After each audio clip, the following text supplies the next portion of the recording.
Ladies and gentlemen, it's Harmony Day at my house. Harmony, the very flavor of any musical message. What do you mean by that, Alex? Well, if melody is the message on top of a birthday cake, happy birthday, Johnny. Harmony is the very flavor that supports that message.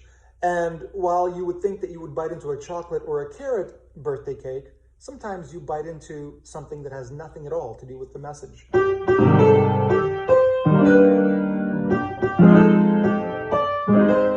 that harmony doesn't support the message whatsoever.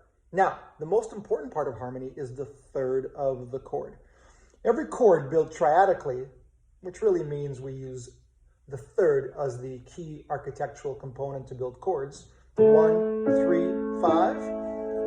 Every chord depends on the root note to tell you what home base is, but it's actually the third that tells you what color, quality, or mode the chord is. For example, a major third above the root tells you the chord is rather happy in color. If you lower that by a semitone, it changes the quality and the mood entirely.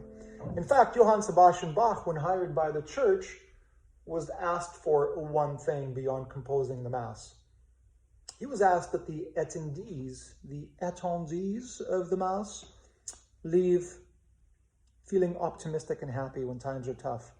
So he would compose a Mass in minor, but he would change the very final chord of the Mass from minor to a major, thus sending everybody home on a very happy and optimistic note.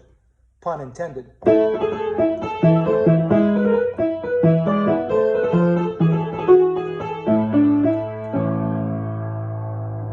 And that note is exactly what changed everybody's mood from happy to sad and back to happy.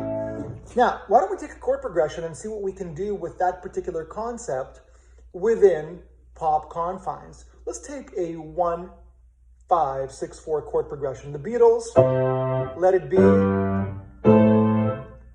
Journey, Don't Stop Believin', Maroon 5, and countless other pop artists use the 1, 5, 6, 4 chord progression for their song construction.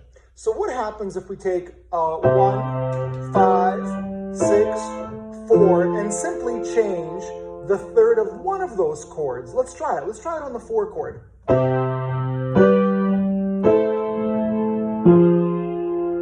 What an entirely new flavor. So that's a 1, 5, 6, and the 4 has been converted to minor. Let's try that with a different chord. That's the 5 going from a major to a minor. Let's check out how that works within the confines of the same chord progression. What if we change the 5 and the 4?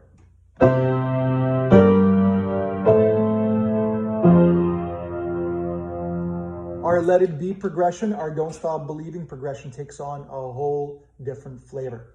Try this at home, folks, and see how many flavors you can create. Not all of them are going to sound great. And really, you need to rely on your ear, because if it sounds good, it is good. Your theory is there to support you, but we make music and we listen to music because it moves us, because it evokes certain feelings, because it sounds pleasant or cooperative with our soul. So if it doesn't sound good, don't use it. But if it sounds good and gives you a new dimension and a new doorway, feel free to use it.